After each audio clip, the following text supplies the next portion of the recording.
talking about the youth, talking about the women. What are some of the programs the NUP have for people here in this? Yes, NUP, we are planning to have economic activities and generating activities that the youth can engage in. For example, we are planning a football tournament that's going to be a league. This league is basically meant to empower the youth and identify talent, because personally I'm a footballer. I used to play football, but I was not recognized, you know, out of the talent I had. So I want the youth, everyone with a skill, to be identified. So we're going to have a league that will start very soon, and it will be running annually. The purpose of the league is basically to identify talent and link, try to link the best players to the players in Kampala and across the nation, and also to export talent across. So this is the time for the youth to get engaged. And then also we need to have different projects of skilling. I have a plan that we want to, NUP has a plan of introducing skilling activities to the youth. We need to skill them. We are going to set up skilling institutions where people will come and learn skills for free. They don't need to pay, because most of our people are poor. They cannot afford a living.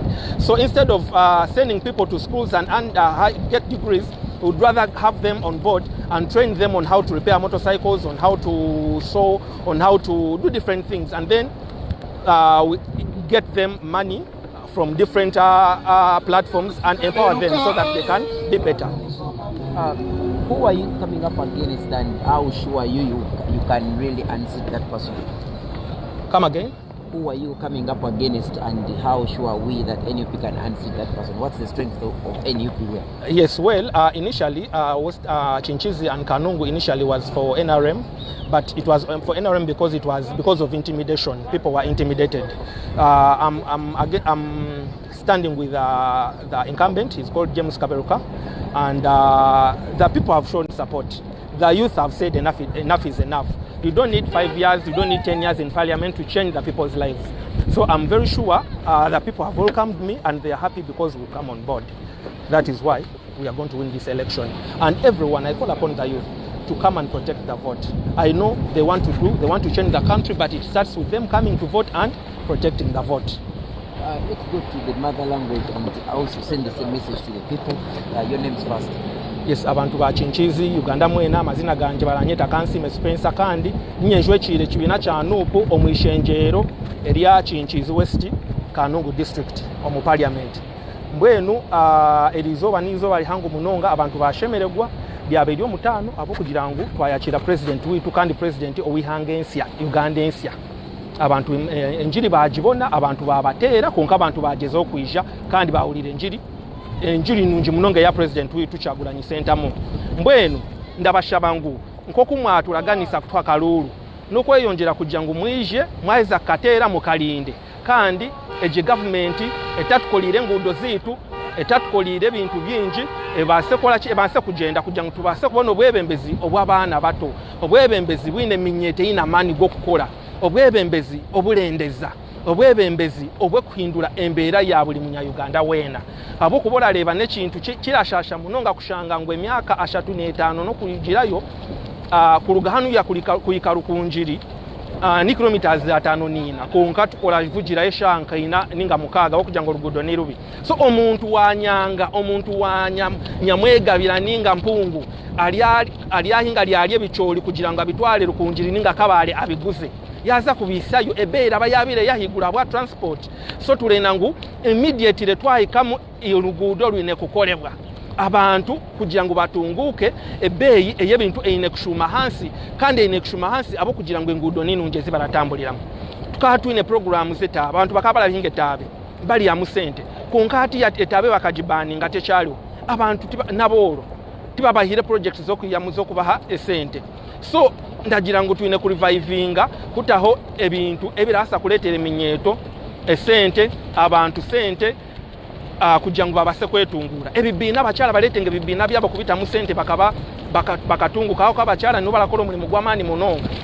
Watandika ekintu ekimasho kyono tine mukyala akiri mu kyamanyisa ngu tikirabe successful ninga tikirabasa. So abakyala bejumbire mule kintu nabamukaka nangwa nabo batu joininje batwegisiro banjira ngu leka tusindikeyo biju ku lubitu leka nitwe abijukulu tuzende tubakolere aho kubitwe Uganda ensya nitwe twine kujibaha future yabo nitwe twine kujibakolera eminyeto tukagisekiwalinga konko omuntu mukuru munonga omugulusi tine nko kuyokola tine nko ku future yanje yogisekiwalinga mbwena abantu bagamba kandi ndabasima abantu ba China kanungu wadde babateera babatinatinisa konka mazima lukunde gumeho kandi ndamanyangu obusinguzi n'obwetu lwanga ba omugisha. Just tell us a little bit more about the strategy NUP has in this area to mobilize Ugandans to rally behind NUP and you candidates in the mother language. Hati ya NUP chekozile ngu tukozesize eminyeto lamanya n'ekibiina ky'eminyeto n'ekibiina kundwa abantu so twamobilize njire eminyeto buli polling station twenda kuba tweneho eminyeto ba agent balinjire na batano kugira ngu batu campaign njira enjiri nungi bagibunza enjiri bali kugibunza kandi nangwa tune programs nangwe zituli kukola ezituli kwenda ku unveilinga very soon kugira ngu tubase kola ki kugira nga eminyeto n'abantu bana babase kuba involved nyesho nga abwencho bwesije batu kututamu kandi ndi sure kandi nyine no bwesije ngu obanguzi no bwitu. Thank you very much. That is Spencer Kansime. We shall be getting back to you as we continue to move. Kinkizi West, that is Kansime Spencer, our candidate for Kinkizi West. I think you've heard him both in English and also in the mother language of Kanungu. Kinkizi West, the people of Kinkizi, that's Runyankore, that's your language, and you've heard him very well. The voters of this area, please turn up on the 14th of January and vote for the umbrella. Yeah, he has not. Yeah, this is where the gentleman who spent 40 years in government, Honorable Amama Mbabas, comes from. And look, the poverty is still eating up Ugandans in these areas. This is Kanungu. Top government officials are born here, raised here, including the former presidential candidate and the former prime minister for almost 40 years, John Patrick Amama Mbabas, but not even a single tarmac road in this area. You have to drive for 4 hours to Rukungiri. That's where you find the first tarmac road. However, these people are living in too much poverty. This is so bad. Some people think that those in Western Uganda are the favored Ugandans, but even people in Western Uganda, like you can see, are living in poverty, and it's in some few isolated areas where you find good life. Less of that, most areas are really impoverished like the rest of Uganda. There has been no planning and efforts to alleviate these people from poverty.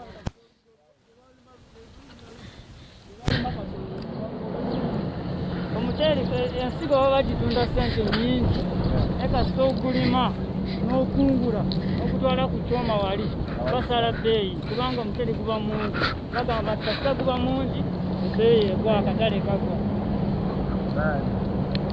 ebizibu bye tulina abantu beno bona n'ekibiiri. And the painful thing is that creating a mentality nti abantu beno bali bulungi.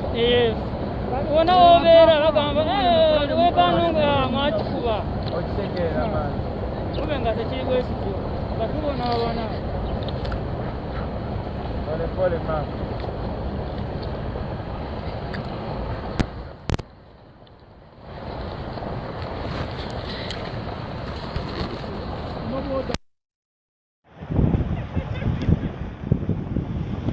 Jese burungi ebyamagara biterere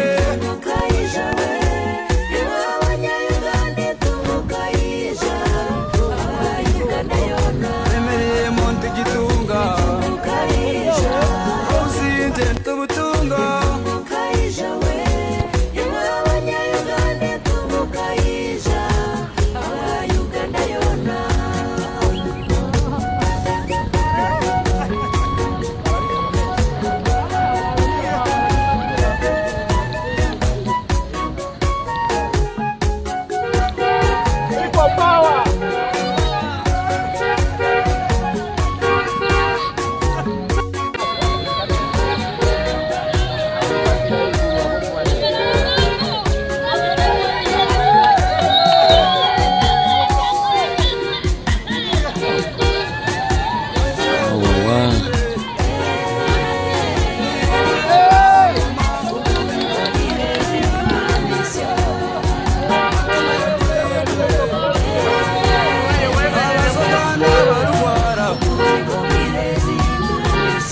heading to Rukungiri for the second rally venue.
What?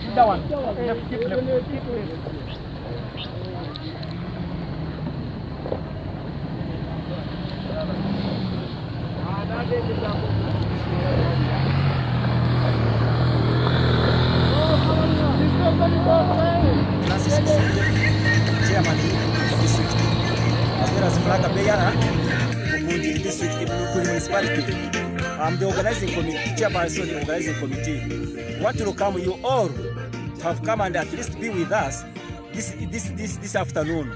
We want to have a very peaceful function until Mr. Kyagulanyi, the president, comes and go well. I have talked to the security personnel. They have agreed that all our people who will be coming shall be allowed to enter the stadium without any disturbances and go back peacefully.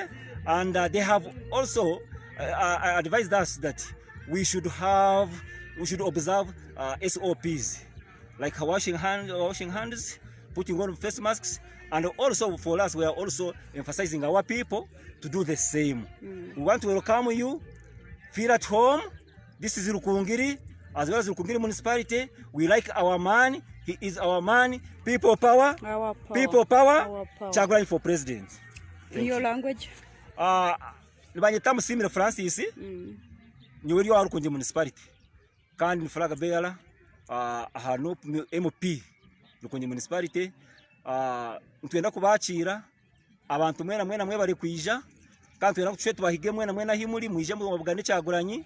President witu tumwakire nakari kingi omushiya tumwakireje aija ikahampa atugambire kandi n'ekindi nikizana polisi ninga all security operatives kugira ngo abantu bitabalije bona nibaza kukizwa kutaho mu kishayi barebo mushija bare president baganire nawe yamara shohore kandi ecyangu munonga turukureba ngo twataho Ministry of Health yatuherize bya guidelines okunaba nkoko nawo mu ngaro okufujware nakal face mask kugira ngo hatakajwa kwatwa burwire nabwo cyo tubakira muhumure haroshonga ekikweta cyo nza kukikora kandi mubwire Kyagulanyi yagumiza magende mwebale munonga people power our power muchamanja in big numbers and attended the rally and listened to the message of the NUP flag bearer, presidential flag bearer Robert Kyagulanyi Ssentamu, together with his other candidates. We have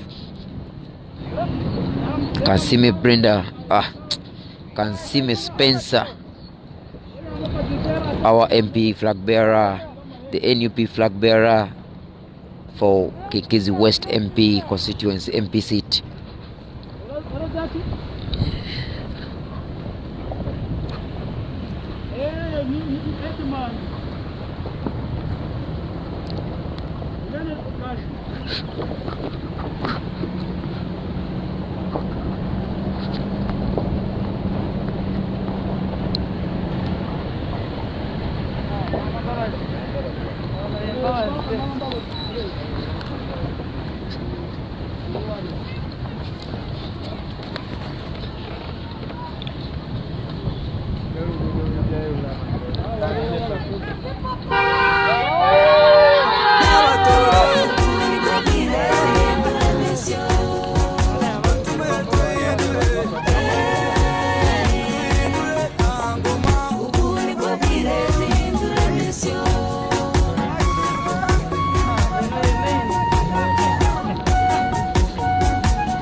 Neighbors, Honorable Patrick Bowers. He has his family home in this area, on this very road, and this is the main road to Kihihi in Kanungu, Kinkizi West.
Singura akaru no kasingaje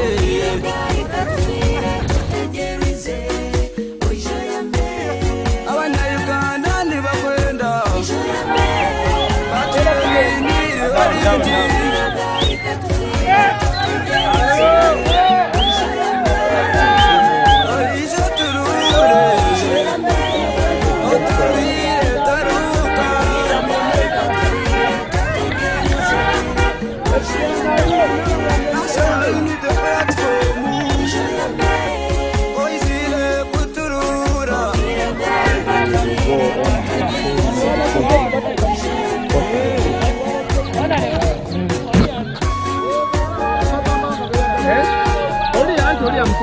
People power! People power! People power!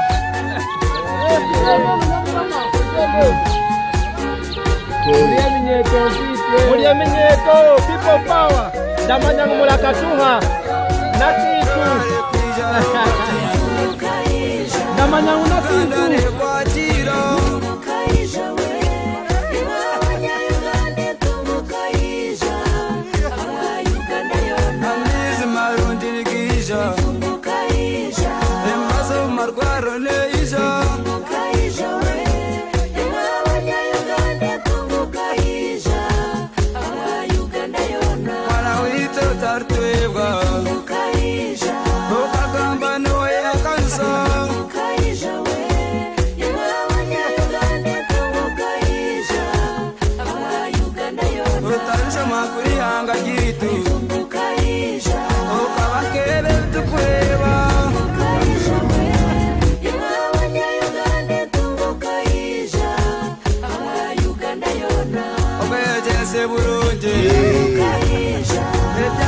Kyagulanyi Sentamu Robert atali wa bulijjo.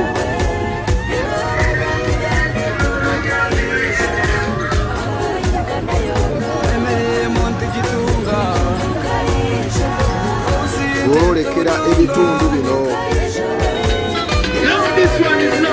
Olekera ebitundu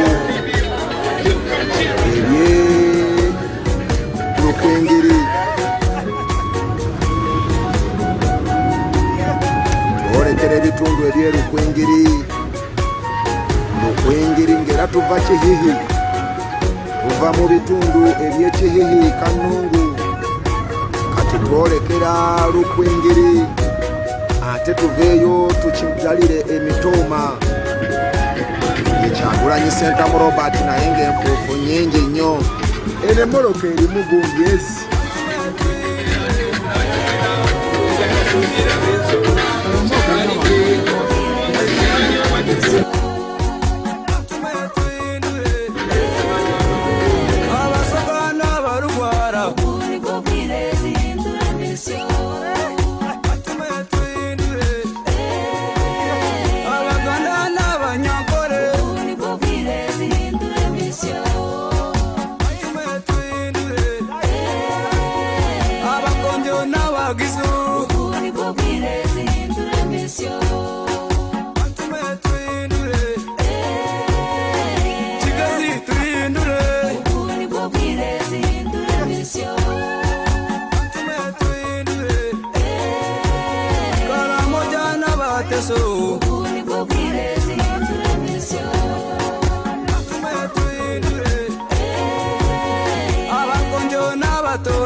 Mwemwe namunanga abatulaba ensobi zibaamu ku live wano kubanga ffe tetu editinga naye bibeera biyitinganye ebitali birungi mutusonyiwe munnange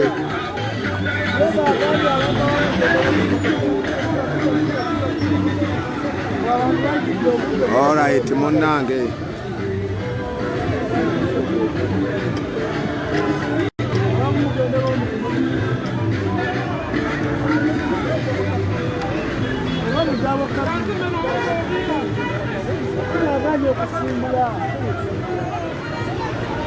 Dereva tugende tujja kwesotingera wasemba kasita abantu bamala okutuula tewabeera kwesotinga amasasi neti ya gas ku patulo byo gyebiri wadde Kyagulanyi yasabye omwami ogwe bayita muki akusindooza yakulira abantu bano baleme kuba tiya gas n'amasasi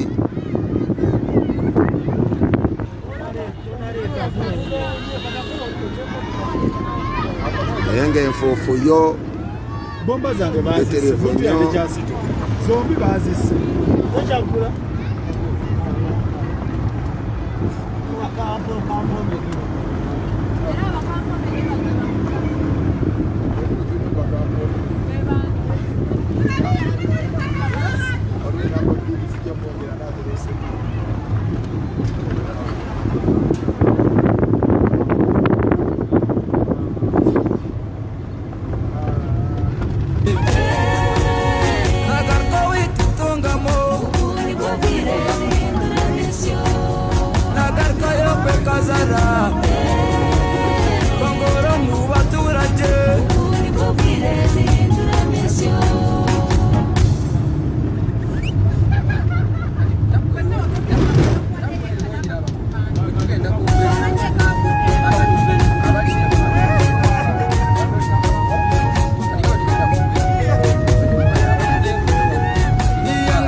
okwambuka bomba za butu otatina nokasingura akaruru nokasingaje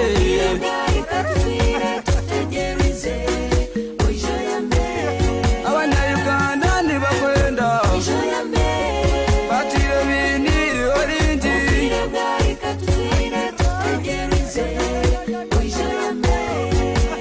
orisha turure otaruhire taruka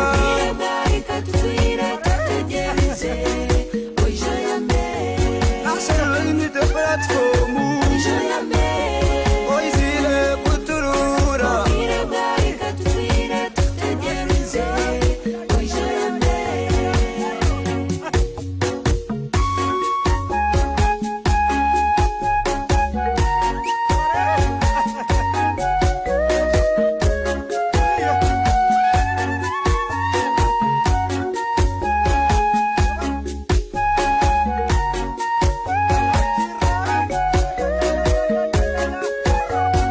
Webale kwija Robert Uganda nekwatira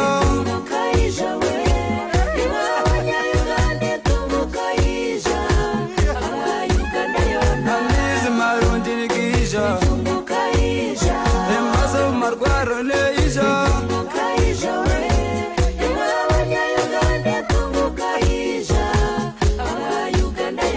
mwana wito tartwebwa okagamba noye akansa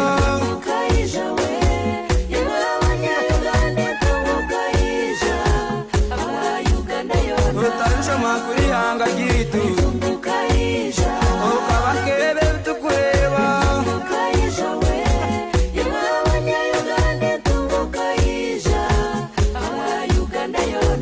obejense burungi ebyamagara biterere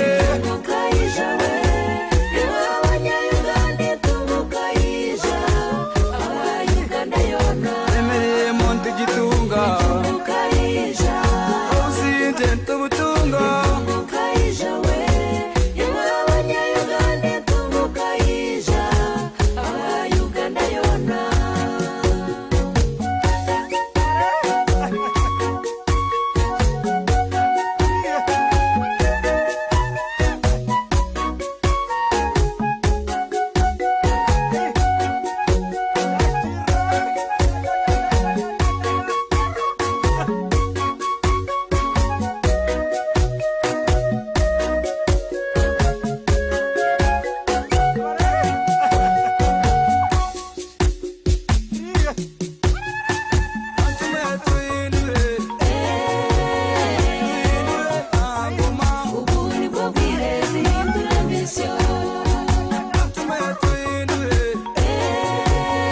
abasoga n'abarugwara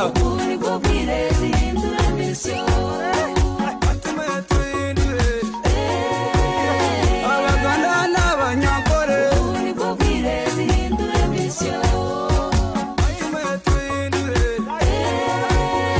abakonjo n'abagizu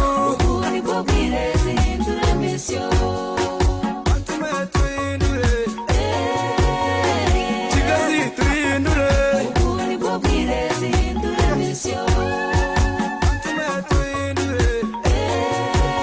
karamoja n'abateso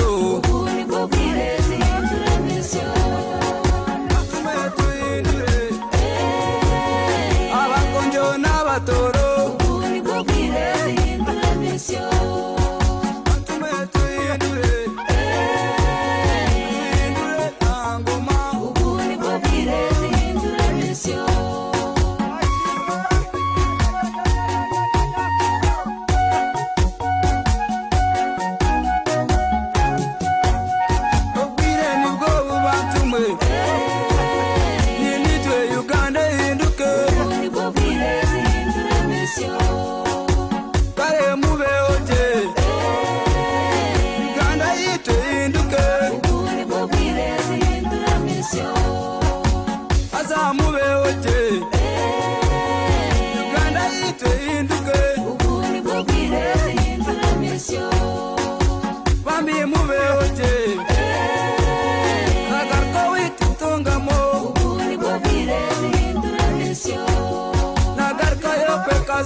akaruno kasingaje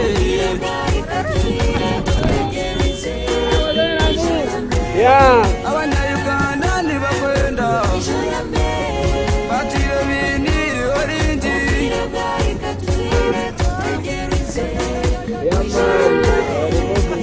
orisho turure otaruhire taruka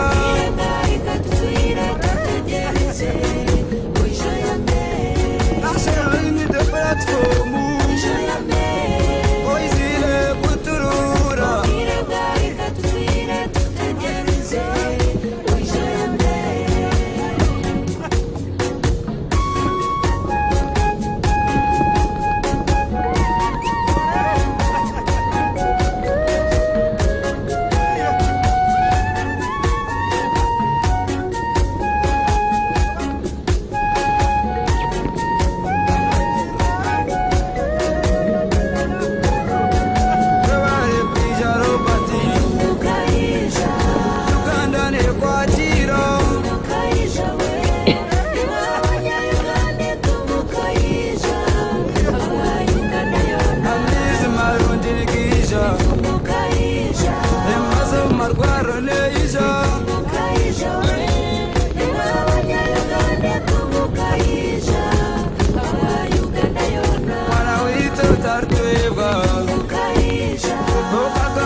The notion that Western Uganda has the best roads, not every area.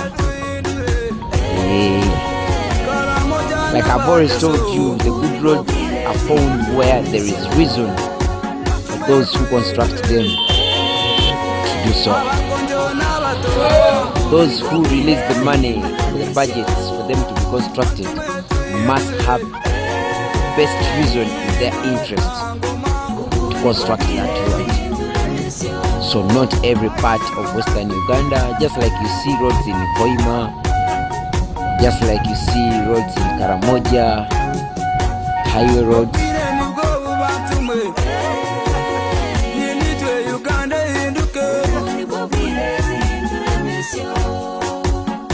Just like they want to construct roads in Congo, there's always a reason, which is not a pro-people reason, but a reason based on their interests, greedy interests.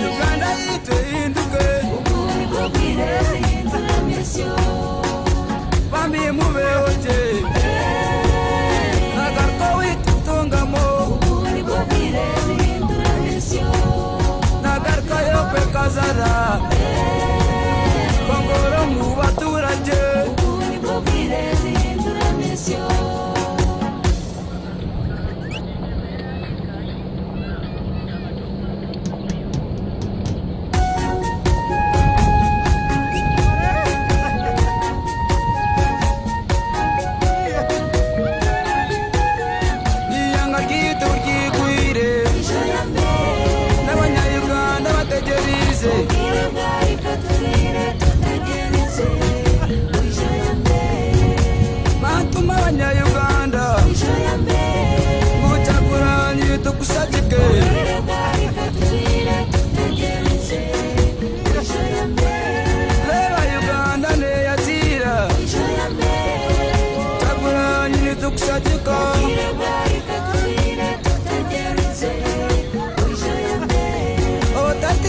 kasingura akabuno kasingaje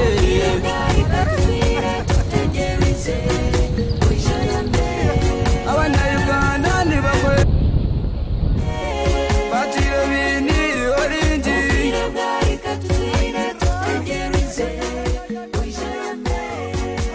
oisha turure otaruire taruka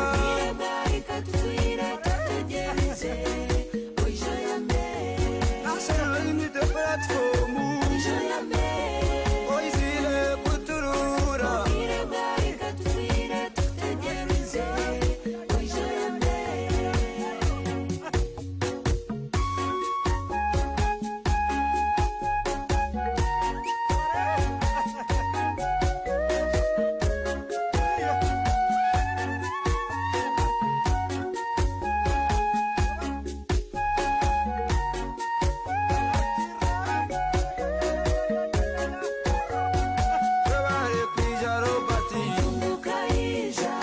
Uganda ne kwatira Tumukayija we Abanyayuganda tumukayija Abayuganda yona amezi marundi webare kwijaro babi Uganda nikwakira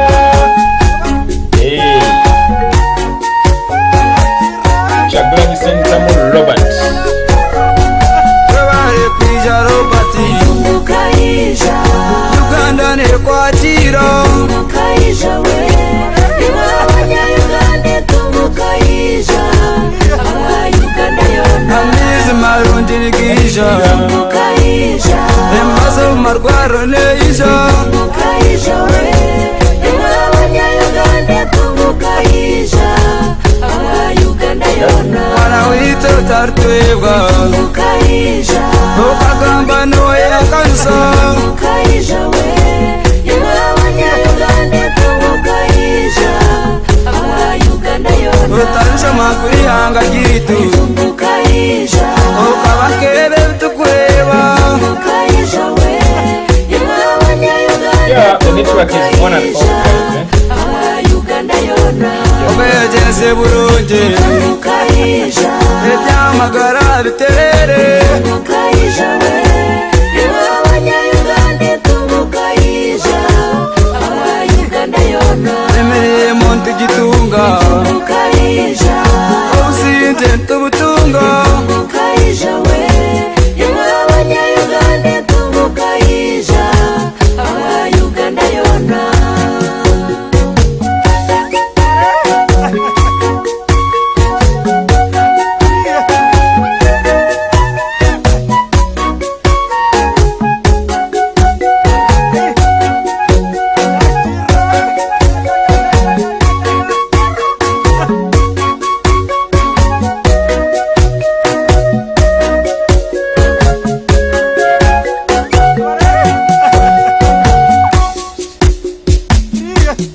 atume tuyindure tuyindure angoma Ubu nibwo bwirezi hindura misiyo atume tuyindure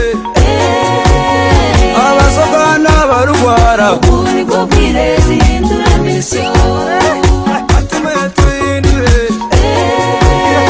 abaganda n'abanyakore Ubu nibwo bwirezi hindura misiyo atume tuyindure abakonjo n'abagisu Ubu nibwo bwirezi hindura misiyo atume tuyindure kigazi tuyindure Ubu nibwo bwirezi hindura misiyo atume tuyindure karamoja n'abateso Ubu nibwo bwirezi hindura misiyo atume tuyindure abakonjo n'abatoro Ubu nibwo bwirezi hindura misiyo atume tuyindure tuyindure angoma Ubu nibwo bwirezi hindura misiyo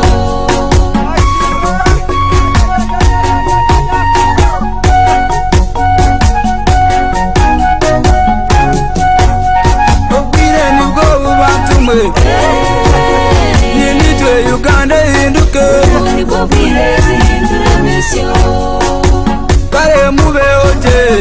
Uganda yitu ihinduke ubu nibwo bwire zihindura mission azamubeho te Uganda yitu ihinduke ubu nibwo bwire zihindura mission bambi mubeho te nagarko witutungamo ubu nibwo bwire zihindura mission nagarko yo kwekazara bongoro mu baturage ubu nibwo bwire zihindura mission.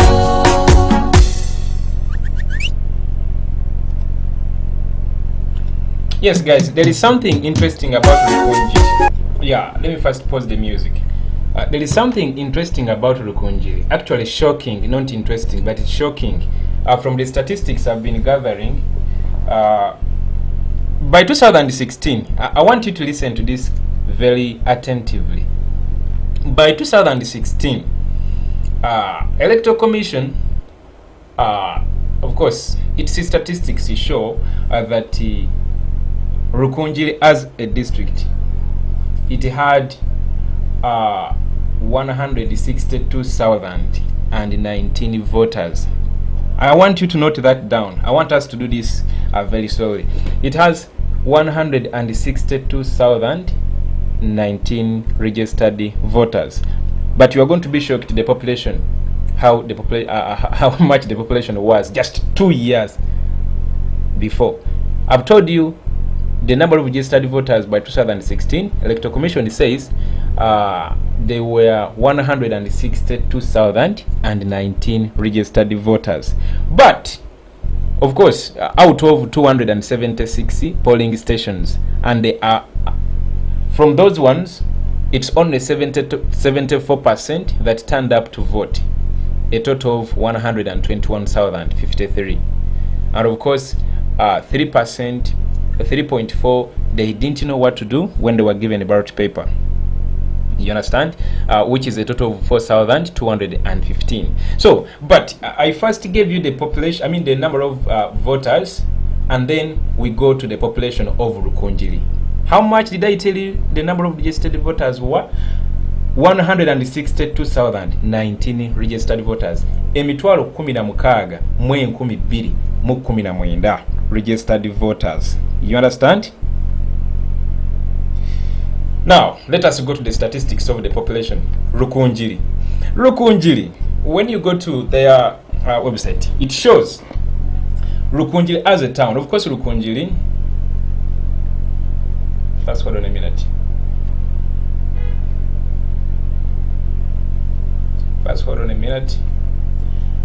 Rukungiri district, of course, it is in western Uganda, you all know that. And the town of Rukungiri is the chief municipal. That's where you're going to find the administrative offices, the political, and of course the commercial offices. That's where you're going to find the district headquarters. The district is bordered by Democratic Republic of Congo to the northwest, Mitoma district to the northeast, Ntungamo district to the southeast, Kabale district to the south, and then Kanungu to the west. You get it? And of course Democratic Republic of Congo to the northwest.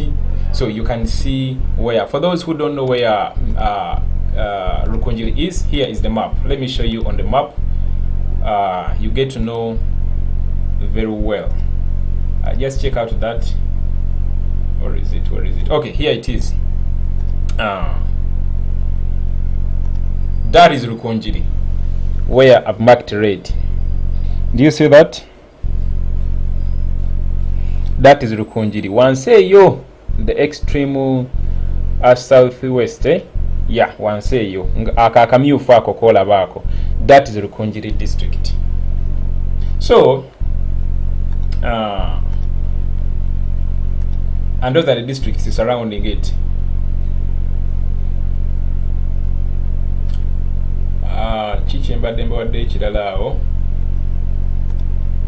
Okay, let's go back to the population. The population by 2012, it was 321,000 people, but that is 8 years ago. That was 8 years ago. Hold on a minute.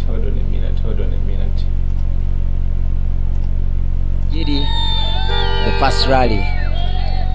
Poverty is evident even in the western Uganda.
Jiro businje bambi bera n'emirembe.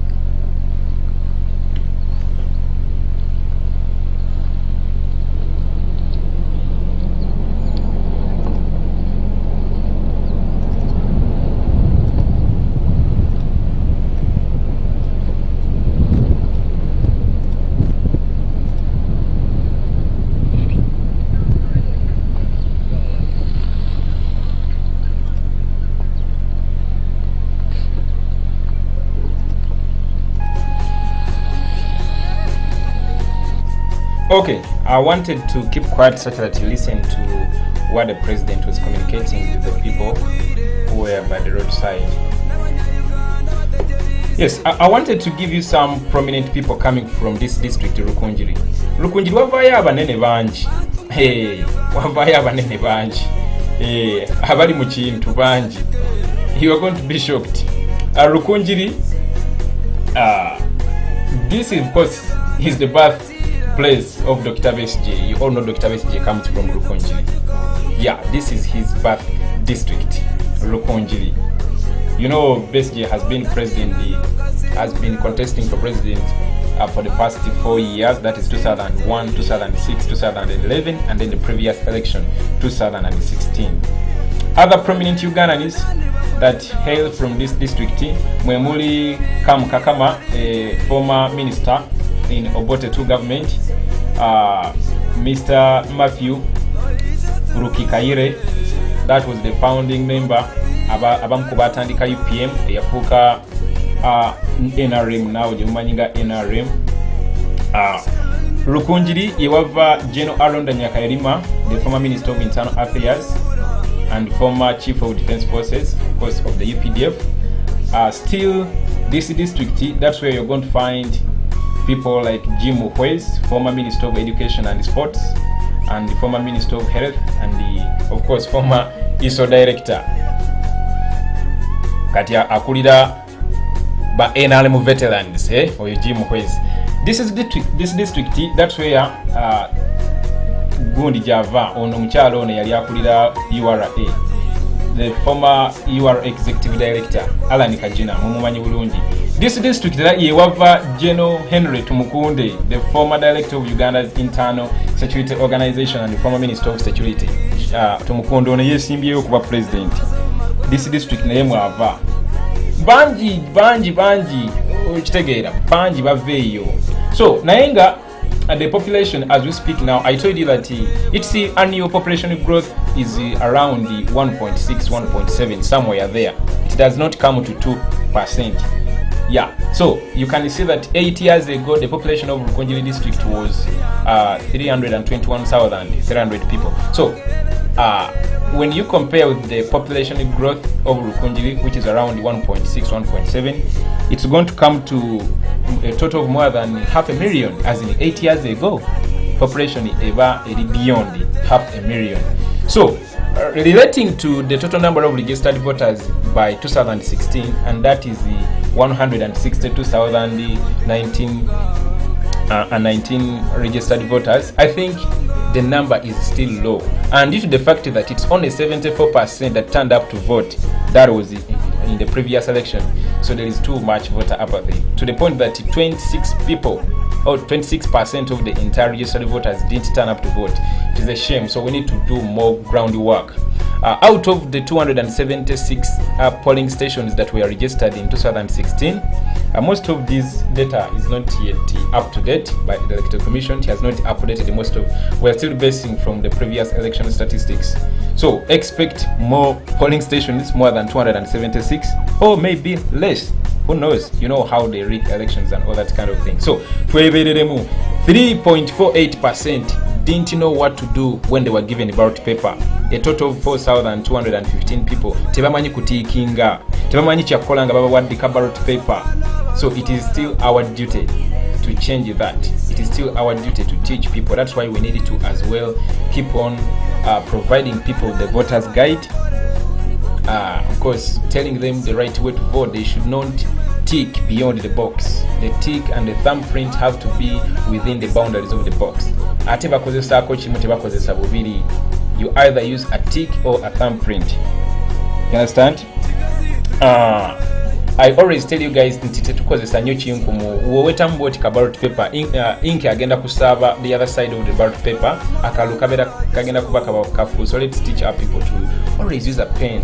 You know, when you use that thumbprint and you followed your ballot paper, mubutamanya kale the ink can, you know, spread on the other side of the ballot paper. Akalu ne kabera nga kafudde okitegera muganda wange. So twebereremu akonako tukabuuke naye nga so far so good. Abantu message bagifuna. Abantu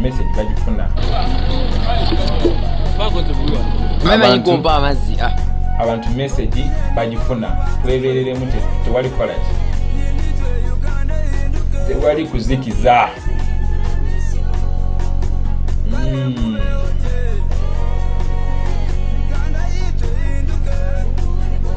Kamalo kola ki. Kaimba kana malo kuongeza sound.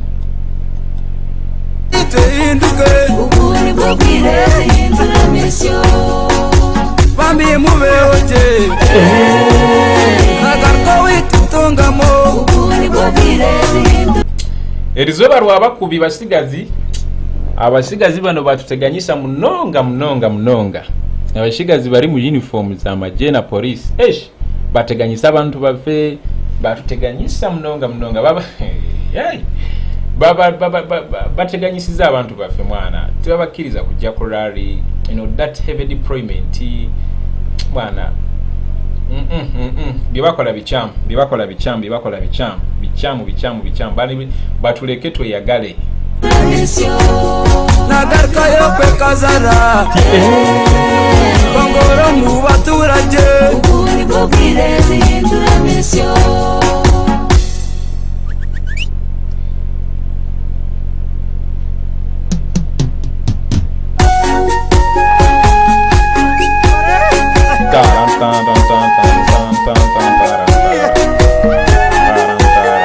Iyanga gitu ryigwire N'abanyayuganda bategerize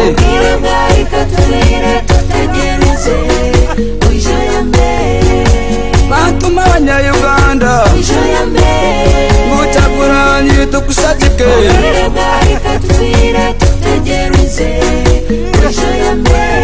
Leba Uganda neyatira Kyagulanyi tukusagika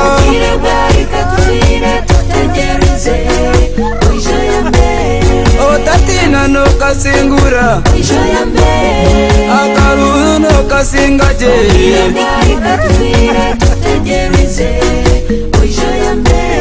Abanyayuganda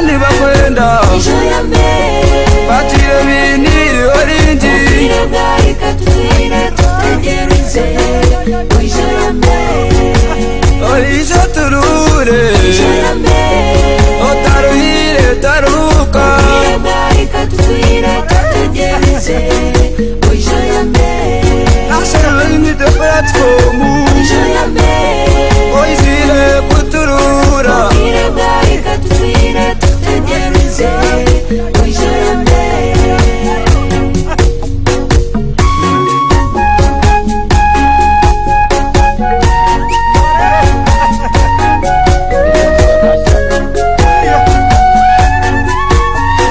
Tiwebare kwijara ubati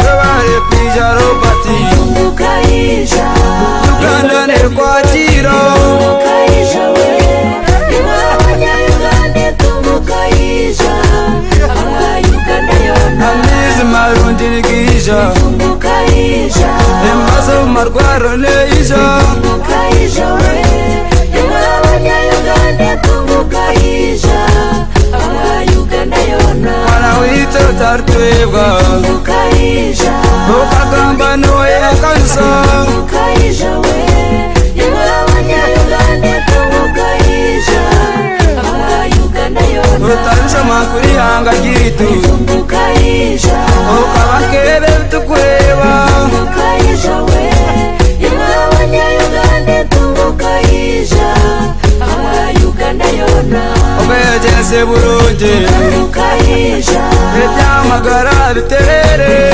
Mukaisha we Yamagara na Uganda tumukaisha Aba Uganda yona Emirimo ntigitunga Mukaisha Obusinte ntubutunga Mukaisha we Iwabanya Uganda tumukaisha Aba Uganda yona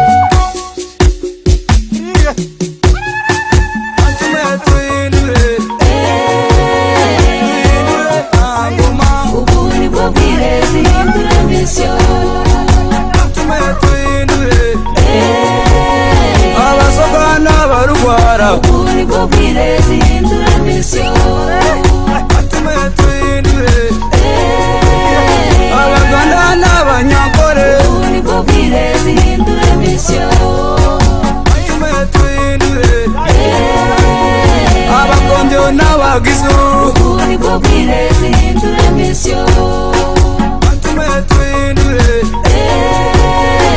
Kigazi tuhindure Ubuni bwo bwirezi hindura misyo Atume tuhindure Karamoja n'abateso Ubuni bwo bwirezi hindura misyo Atume tuhindure Abakonjo n'abatoro Ubuni bwo bwirezi hindura misyo Atume tuhindure Tuhindure angoma Ubuni bwo bwirezi hindura misyo The title of the song is called Bantume Tuhindure, and then the artist is Jameson Kama. Yeah.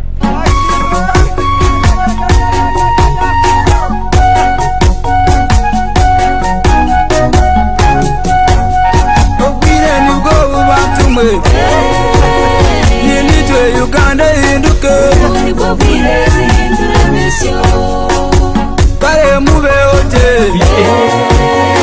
Uganda yitu ihinduke Ubuni bwo bwirezi hindura misyo Aza mubeote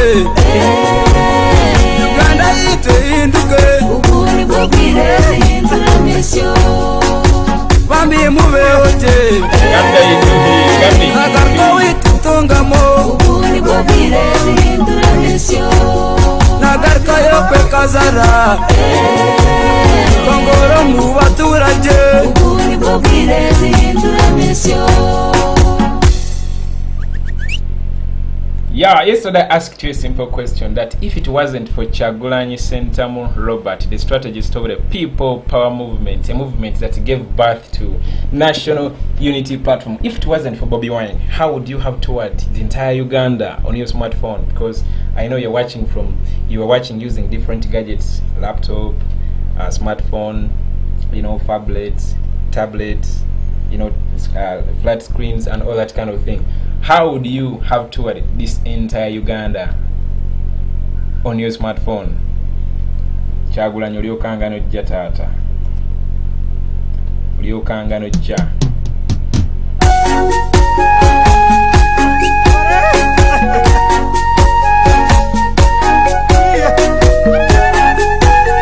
Niyanga gitu ryigwire n'abanyayuganda bategereze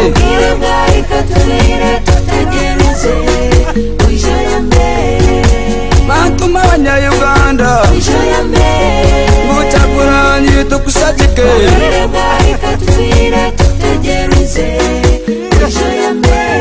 leba Uganda neyazira Kyagulanyi nitukusatika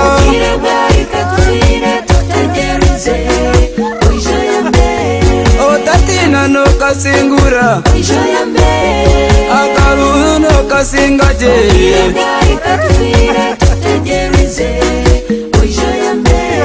abanyayuganda nibakwenda batire biniri oringi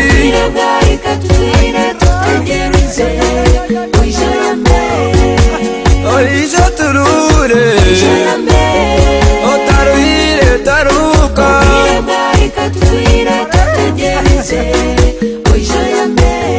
National Unity Platform oizile kuturura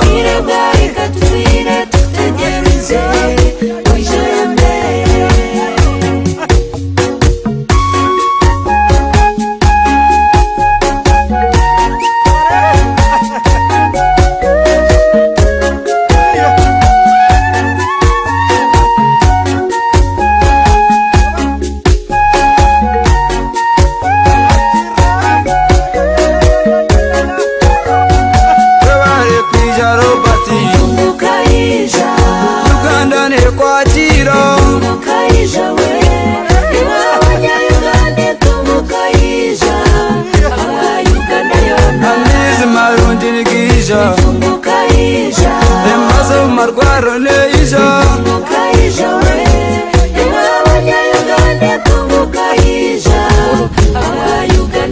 mwana wito tartwebwa okagamba noye akansa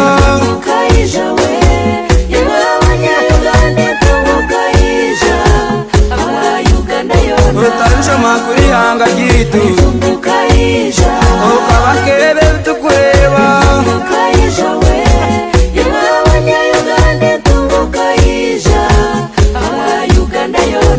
obejese bulungi ebyamagara biterere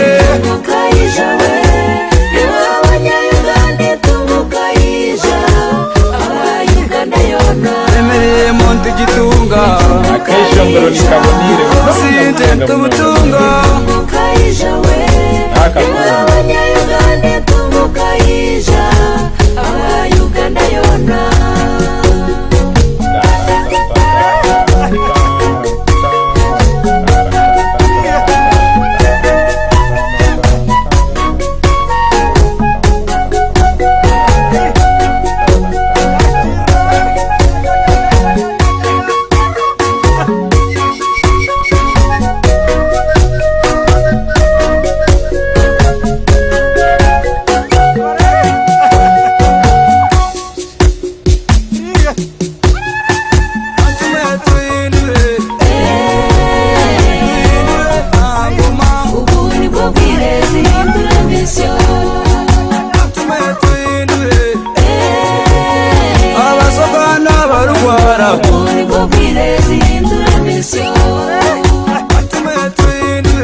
wagisu Ubuni bobwire zihindura misyo Batume tuhindure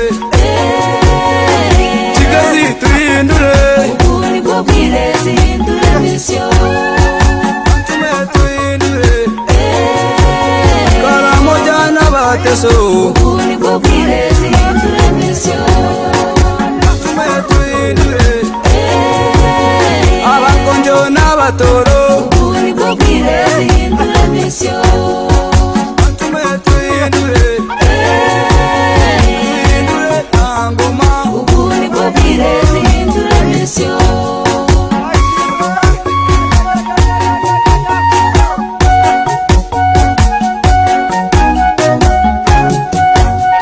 Obwire nibwo bubatumwe Ninitwe Uganda ihinduke Ubuni bobwire zihindura misyo Kare mubeoje Uganda yitu ihinduke Ubuni bobwire zihindura misyo Aza mubeoje Uganda yitu ihinduke Ubuni bobwire zihindura misyo Bambi mubeoje Nagarko witu tungamo Ubuni bobwire zihindura misyo Nagarka yope kazara Kongoro mu baturage Ubuni bobwire zihindura misyo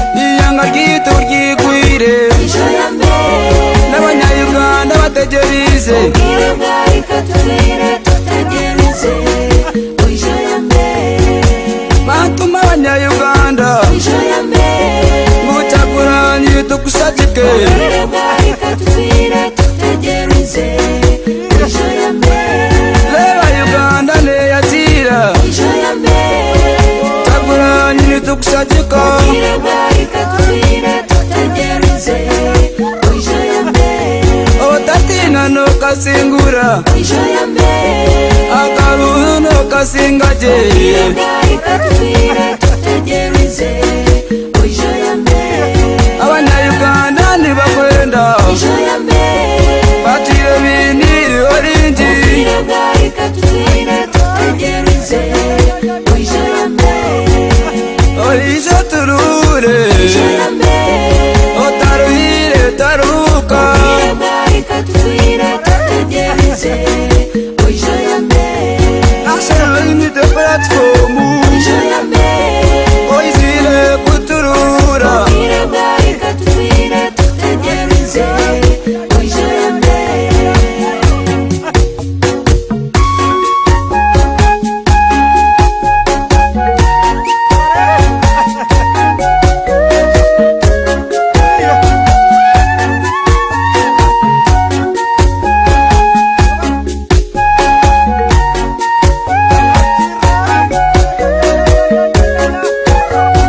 Webare kwija Robati Tumbukaija Uganda nekwakira Tumbukaija we Iwa abanyayuganda tumbukaija Abayuganda yona Amizi marundi nikija Tumbukaija Embazo marwaro neija Tumbukaija we Iwa abanyayuganda tumbukaija Abayuganda yona Mwana wito tartwebwa Tumbukaija Okagamba noye akansa Tumbukaija we Iwa abanyayuganda tumbukaija Abayuganda yona Otarusha makuri hanga gitu Tumbukaija Okabakebe tukweba Tumbukaija we Iwa abanyayuganda tumbukaija Abayuganda yona Obejese burungi Tumbukaija Ebyamagara biterere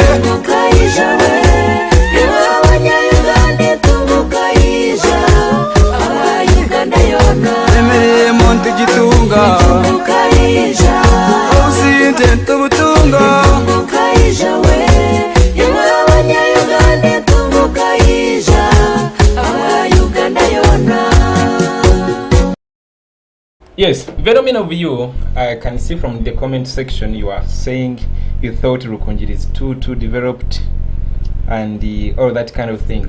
Just to remind you, this is a district that gave birth to people like Henry Tumukunde, the former director of Uganda's Internal Street Organization and the former Minister of Security, on a yesimbiyewo, of course, unabona bali mukuzanya buzanyo bwabwe. So, Henry Tumukunde comes from this district.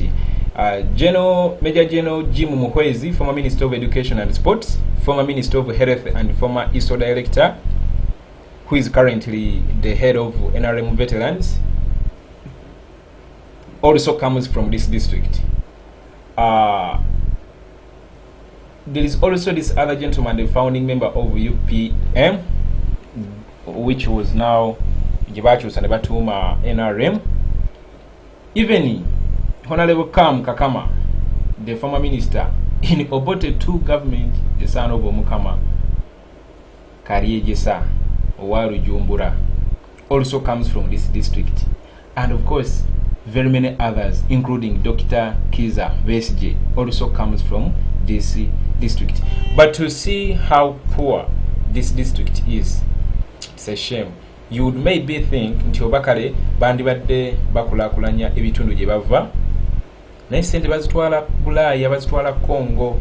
You know, they go to countries like Congo and they start building, I mean constructing roads there. Their businesses are not in Uganda. You know, it's a shame. It's a shame.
Tiwebare kwisharo pati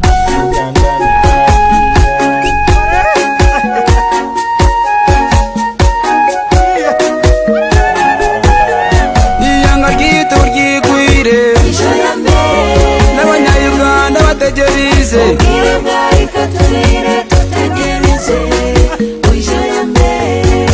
batuma abanyayuganda Kyagulanyi tukusatike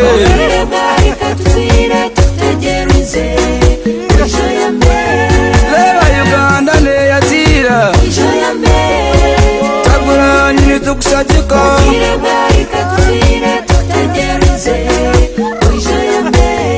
otatina no kasingura akaruhu no kasingaje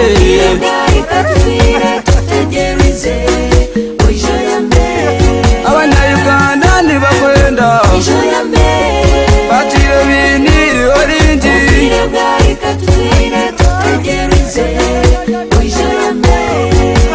orisha turure otaruhire taruka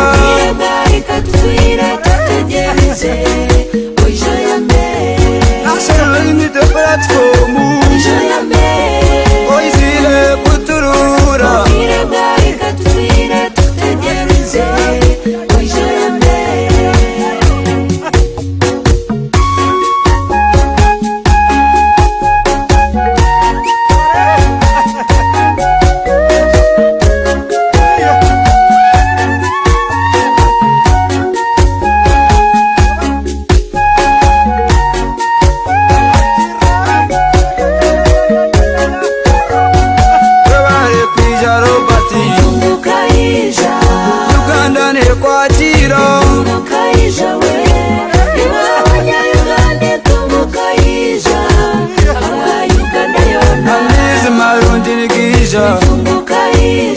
embazo marwaro neija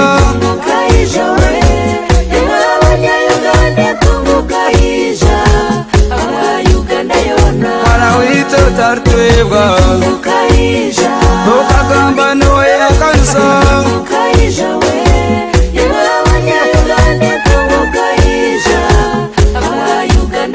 otarusha makuri hanga gitu okabakebe tukweba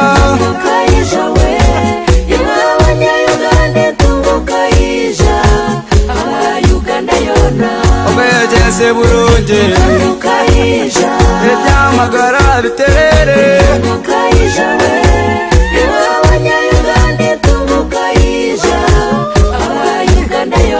emirimo ntigitunga obusinte ntubutunga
abakonjo n'abatoro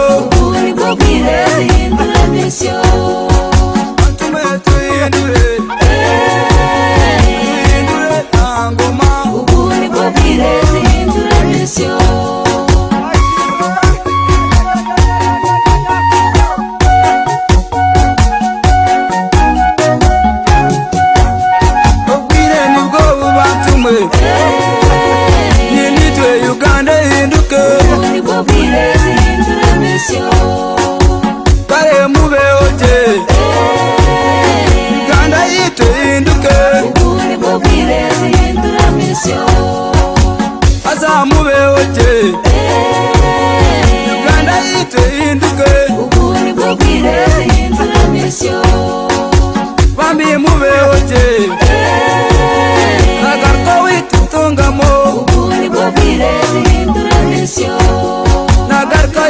kazara kongoro mu baturage ubu nibwo bwire zihindura misiyo.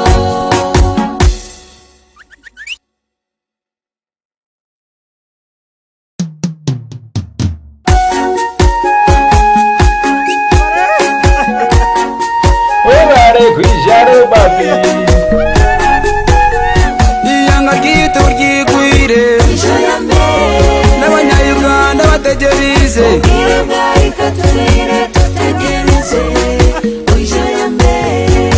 batuma abanyayuganda ngo Kyagulanyi tukusagike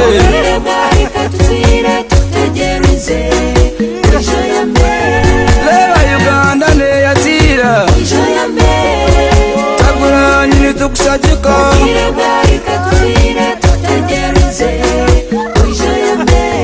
otatina nokasingura akaruru nokasingaje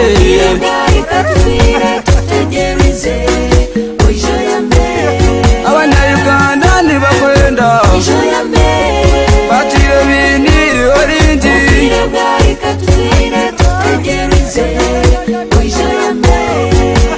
oijo turure otaruhire taruka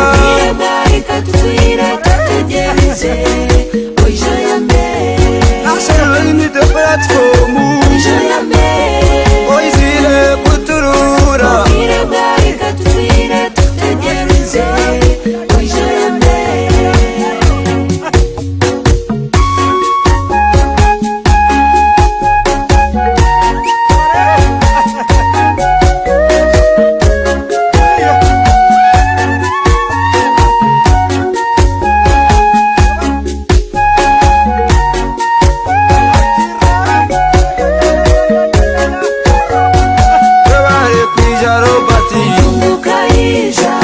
Uganda nekwakira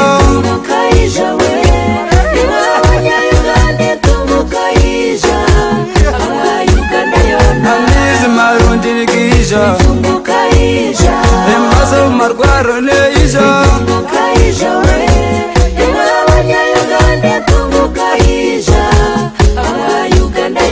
mwana wito tartwebwa okagamba nowe akansa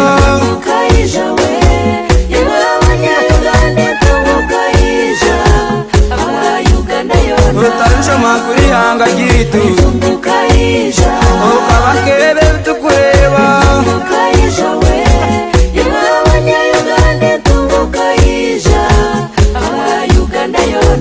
obejense burungi ebyamagara biterere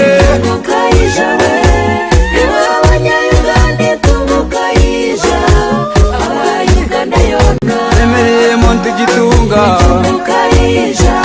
obusinte ntubutunga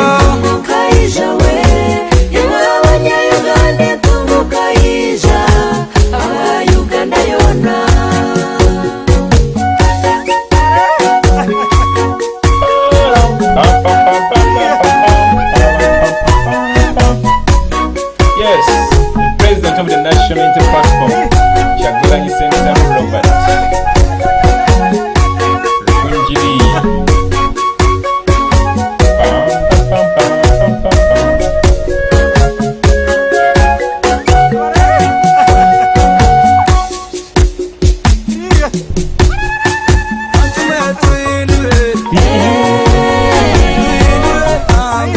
ubu nibwo bwire zihindura misiyo. abasoka n'abarwara ubu nibwo bwire zihindura misiyo. abaganda n'abanyankore ubu nibwo bwire zihindura misiyo. abakonjo n'abagizu ubu nibwo bwire zihindura misiyo. kigazi tuhindure ubu nibwo bwire zihindura misiyo. karamoja n'abateso ubu nibwo bwire zihindura misiyo.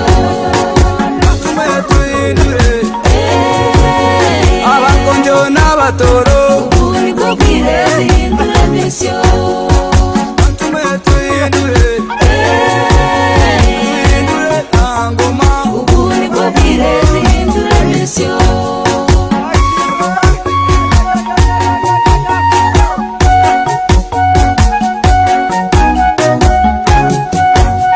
ubwire nibwo bubantumwe nitwe Uganda ihinduke ubu nibwo bwire zihindura misiyo kare mubeho je Uganda yitu ihinduke ubu nibwo bwire zihindura misiyo azamubeho je Uganda yitu ihinduke ubu nibwo bwire zihindura misiyo bambi mubeho je agarko witutungamo ubu nibwo bwire zihindura misiyo nagarka yo kwekazara kongoro mu baturage ubu nibwo bwire zihindura misiyo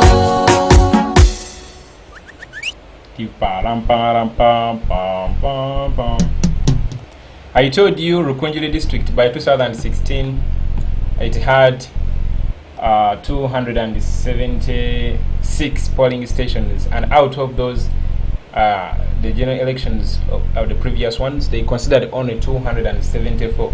So the 2 polling stations were not considered. So to let us at least mobilize ourselves to have at least enough agents on all those 276 polling stations in Rukungiri district. Kubajukira, this is not election as usual. This is a protest vote. This is a protest vote. Mwachichenga basigazi. It is over. Mukuremeze waife Kyagulanyi Sentamu Robert aka Musinguzi aka Mutabazi aka Obini aka Elaknan aka Swaib aka Nenga. The real name that you're going to find on the ballot paper is Kyagulanyi Sentamu Robert. Actually in that order, Kyagulanyi Sentamu Robert. Ari Rukungiri. Rukungiri no wabira abanene banji, but to my worry, olabe ekifengi kifanagana, it's not developed at all. As someone actually angambi wano nti nebitone ebimu kubyola abantu bakuba kebbi. Ngamba man.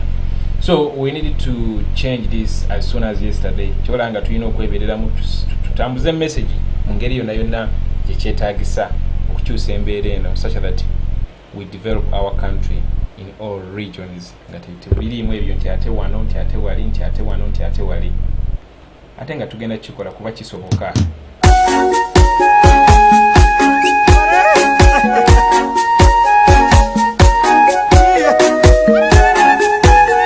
iyanga gitu ryigwire n'abanyayuganda bategerize ubwire bwari katubwire tutegereze batuma abanyayuganda ngo Kyagulanyi tukusagike ubwire bwari katubwire tutegereze leba Uganda neyatira Kyagulanyi tukusagika ubwire bwari katubwire tutegereze otatina nokasingura akaruhu nokasingaje ubwire bwari katubwire tutegereze abanyayuganda nibakwenda batire bini oringi ubwire bwari katubwire tutegereze orisho turure otaruhire taruka ubwire bwari katubwire tutegereze National Unity Platform oizire kuturura ubwire bwari katubwire tutegereze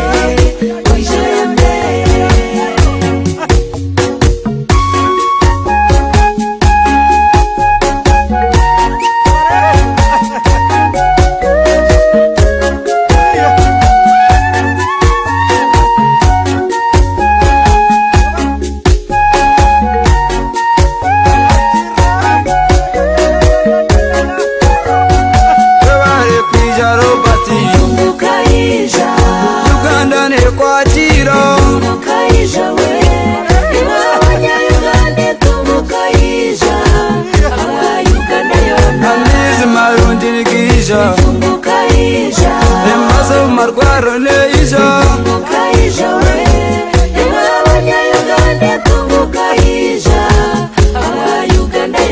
mwana wito tartwebwa ukagamba noye akansa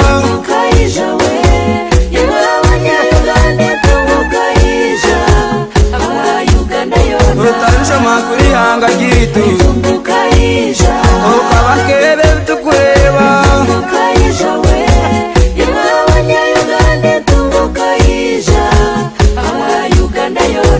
obejese burungi ebyamagara biterere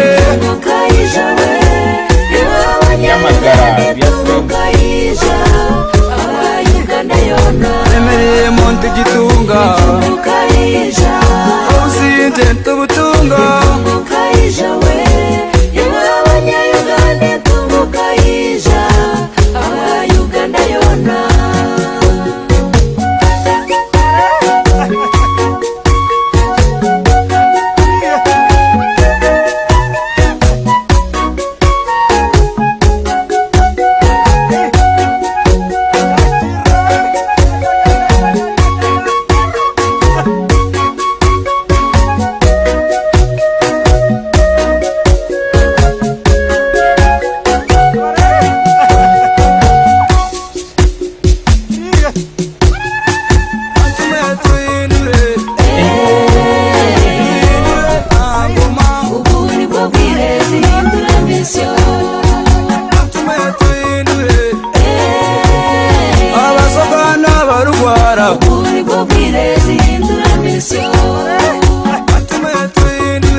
abakonjo n'abatoro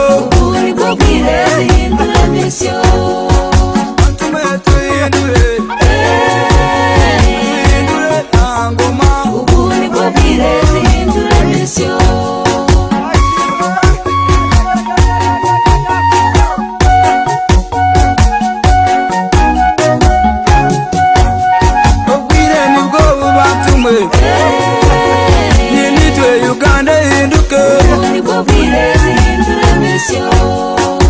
kare mubeoje Uganda yitu ihinduke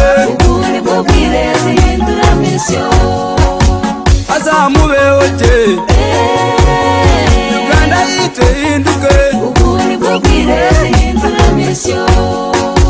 bambi mubeoje nagarko witutungamo nagarka yo kwekazara kongoro mu baturage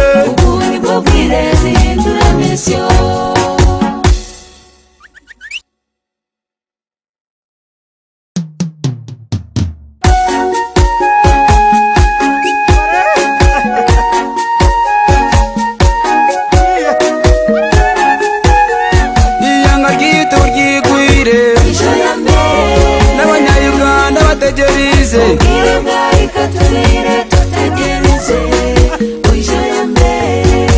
batuma abanyayuganda ngo Kyagulanyi tukusatike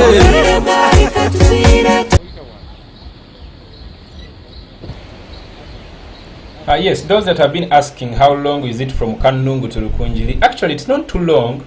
It's not too long, but just like you can see the roads, you can see the poor roads. It is just 43 kilometers. Yeah, 43 kilometers from Kanungu to Rukungiri. That is if you've used the Rukungiri Kanungu road. Yeah, so but you can see it. It's not very good. It's not in a good condition. So it's not good. You cannot drive at a steady speed. You can't drive at a steady speed. Even if you drive at the road cannot permit you to do so. That is the route from Kanungu to Rukungiri. It is 1 hour and 42 minutes, roughly, of course, 43.3 kilometers via Rukungiri Kanungu road. So that is the road.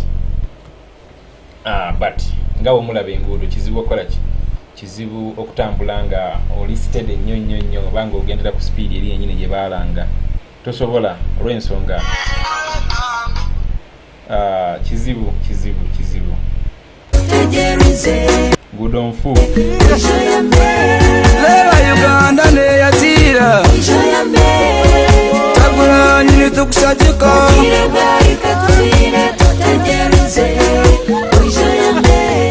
otatina nokasingura akalulu nokasingaje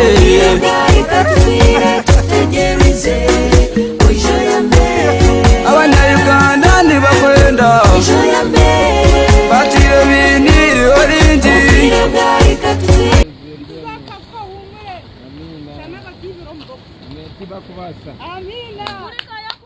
tibakubasa temubalabula akalulu katukateke mu boxi mama kyabadde agamba. That's what she was saying. Very genuine.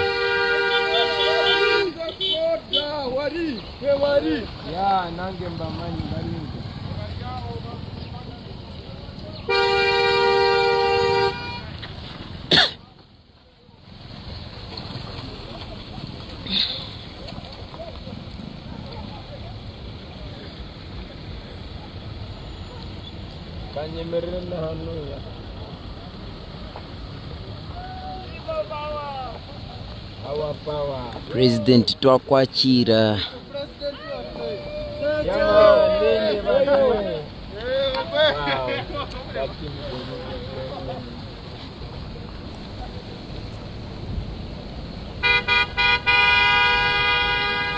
they can't see. Thank you.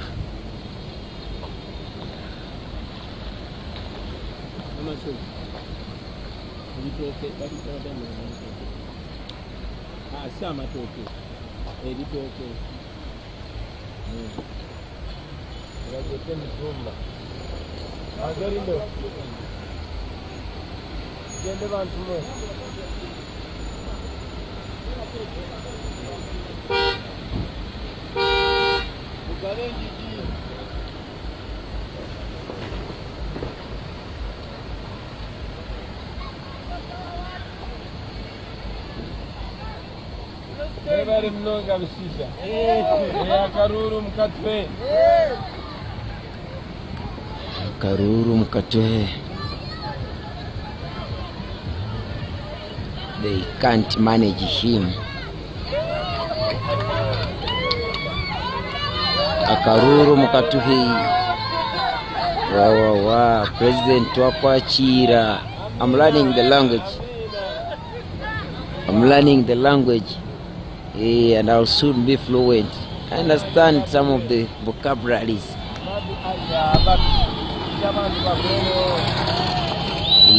Abantu bamureba President. Wow, we know her. Wow.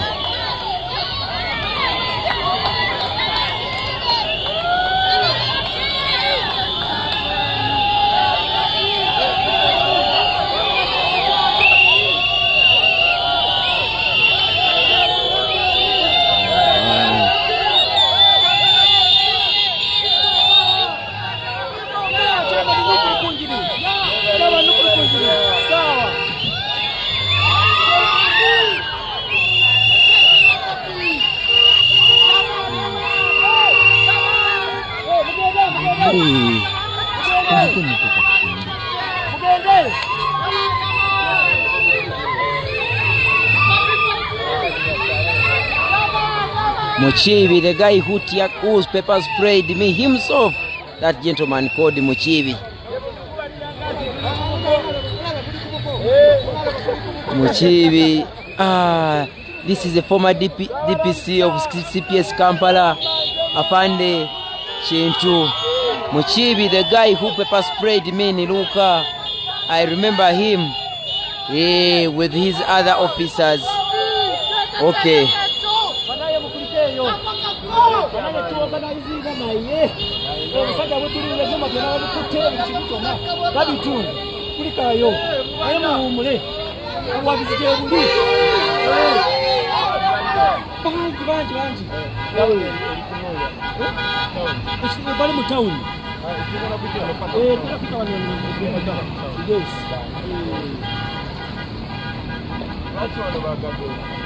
Tibagala tuteko tawo yini wakati katigenda kuita mwali mobilize wali mobilize kunde yaba mobilize ndala PC tukola people power Kyagulanyi our president Kyagulanyi our president.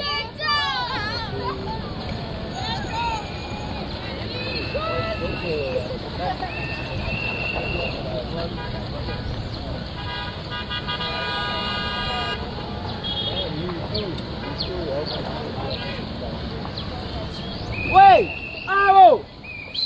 One, yeah.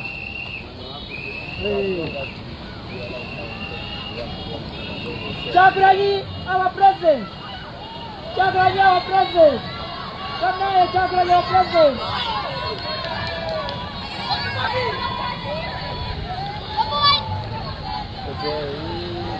Everybody, tata.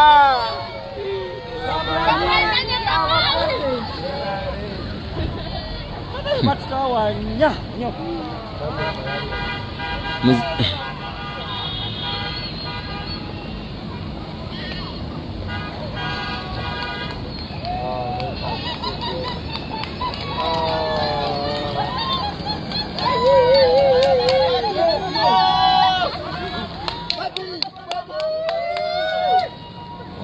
Wow. Look at this gentleman.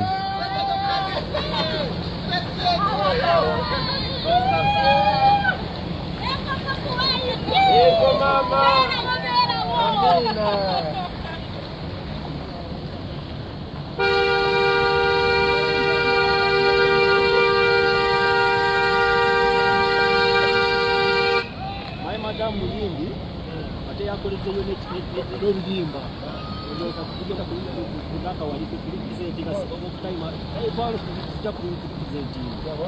Oh yes, Muyimbi. Our power. Tansikao. Tansikao naru. Kashi utwabura kukwata. Mataimu yakukwasira bushawo.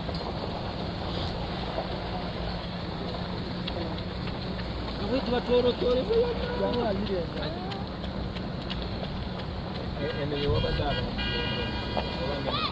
Abantu badiwana bali mu town. Yes.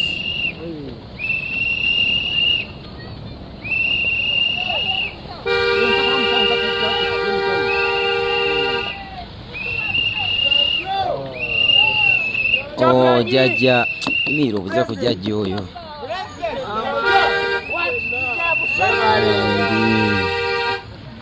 Bambi.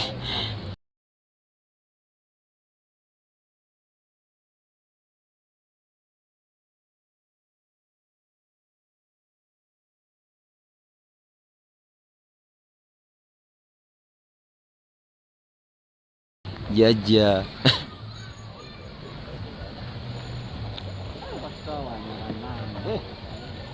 Abafisi yagambye tugende nga tukozesa omuntu wakugambira abantu mugende mukoleki mugende mu kisaawe abafisi mwenyini. No problem. Then, Eddie, emotoka eyo eyimirire bakubire babere kumpi naffe chairman yawe microphone wano then nga chairman yajengayo mukubireko Eddie baleme genda balanye bade side baje batugoberere bana Bobby yango genda kuduka paka kaka kole. He's with the Barbie.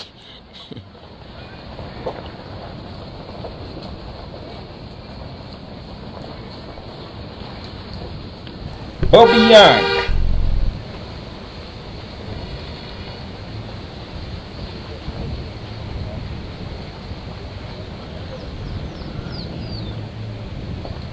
There is the president, Kyagulanyi Sentamu Robert, with the first lady, Barbie Kyagulanyi.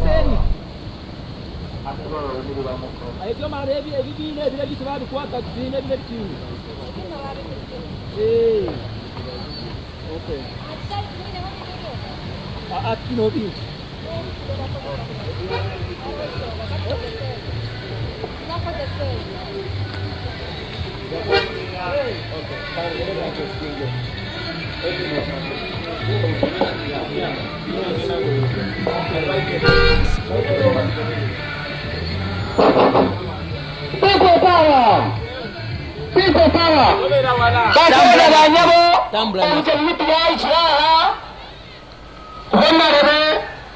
President Kyagulanyi nawe kureba na deputungo kwa polisi yake imesana yose na tuwapele teze kuneku kwa kama hande usuruzi no gate. People power!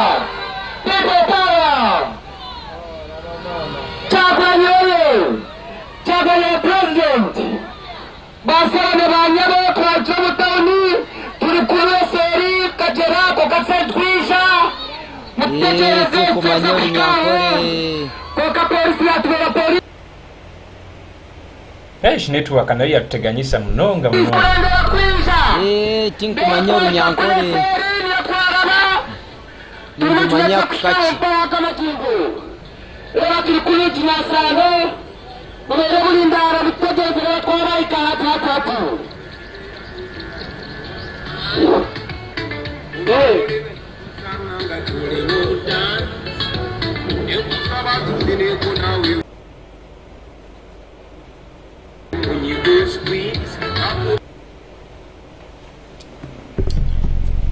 Network yatuteganyisa.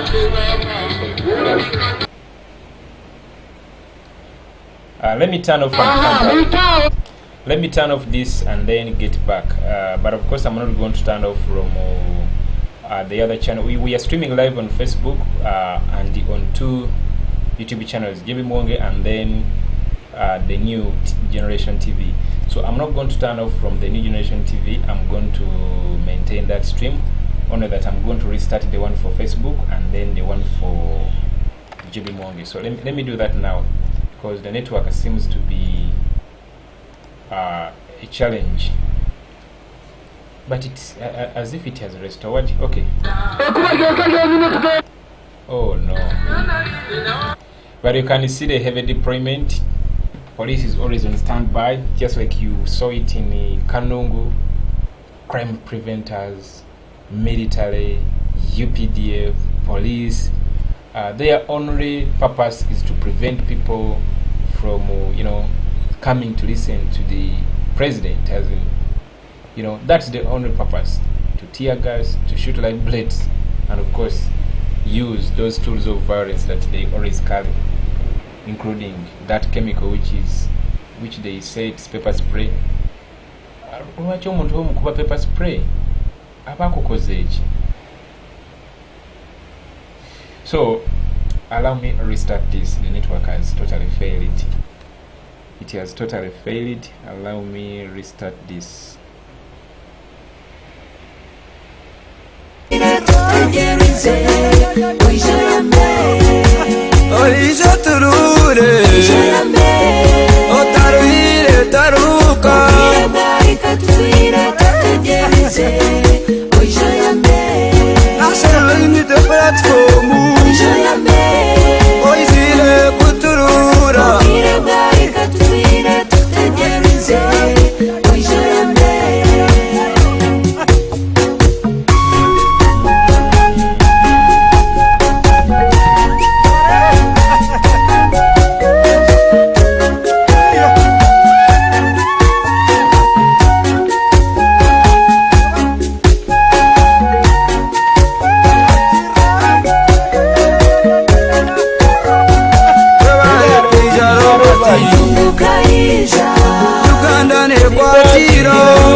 Marguaro Neija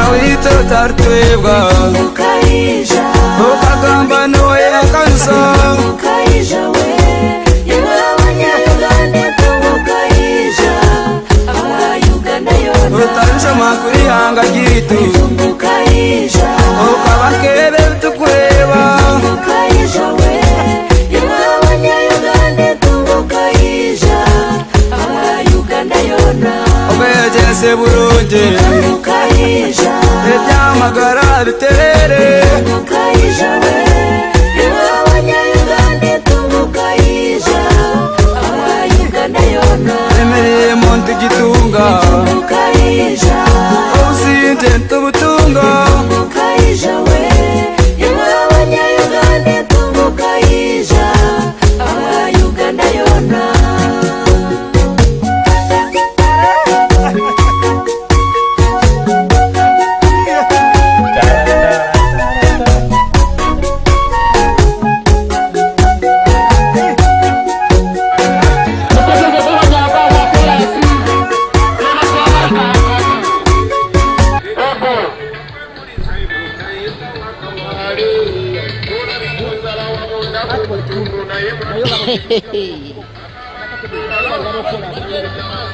bali bali maso okay